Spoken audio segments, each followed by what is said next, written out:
I'm not sure I agree with the idea that the bar is unbelievably low.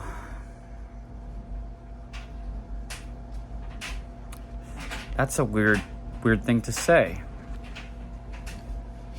It's odd to say that, yeah, you can get blessed with looks. You can get blessed with more than looks. You can get blessed with women who are attracted to you for your money. You can get blessed with inheritance. You can get blessed. How is the bar unbelievably low when nobody owns a home anymore? And that's my question, is like, the American dream at one point was to own a home, to start a business, or maybe not, maybe just to own a home and to work 9 to 5 till death, right? Have a family. Well, family life is under attack, not from the government necessarily, but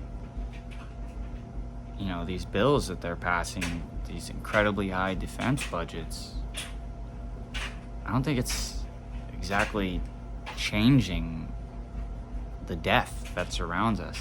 And to this day, yeah, some famous people say that the ones who are dying on drugs on the streets chose that life, but we allowed the drugs to go there, and we knew they were dying all along. So, it is what it is, we just call it what it is, though. People don't care about human life the way they did before, and the bar is not unbelievably low. It's actually kind of high, If you have a city with millions of people, and the homeless shelter can only take up a fraction of those people, what hope does that give people? And if you have people that are so hopelessly addicted to drugs that they feel like they can't get by 24 hours at a time because it's so addictive. I hate to play the devil's advocate because I'm the guy that can be sober. I'm the guy that can work a job. I'm the guy that does love Jesus. It doesn't mean that I don't feel bad for people on the streets. Plenty of people on the streets who have a good heart. Plenty of people on the streets who accepted Jesus Christ as their Savior, and now they're backsliding. There's plenty of people on the streets who didn't accept Jesus Christ as their Savior, and they could still be saved.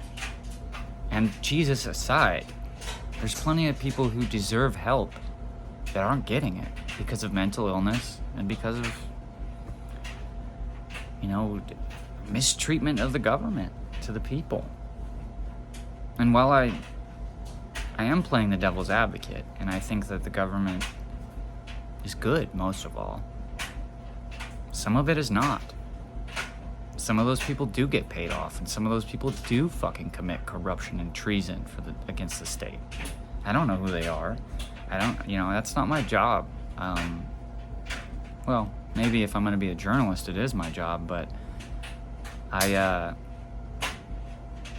for now, I'm not entirely convinced that the United States government is just corrupt.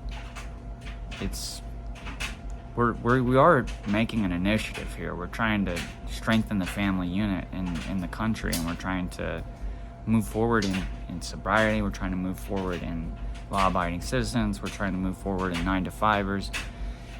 And 9 to 5er is not that bad of a life. I have no problem being a 9 to 5er. I actually enjoy it. It doesn't mean I don't want my own business, though, and it doesn't mean I want to be capped out by minimum wage. It doesn't mean that I want to be homeless ever. Just because the government helps me and it doesn't help other people, doesn't mean that I feel like I'm worth it and they're not. And so that's kind of the dangerous thing about playing that game, where it's like the bar is set too low, is that it's not really actually that low. And the people who are privileged would say that it's low because they have no experience whatsoever in how unbelievably high the bar can be when you're at the bottom. So I'm not saying you're full of dog shit, but that's not the clearest way I've heard somebody say that societal's bar is low.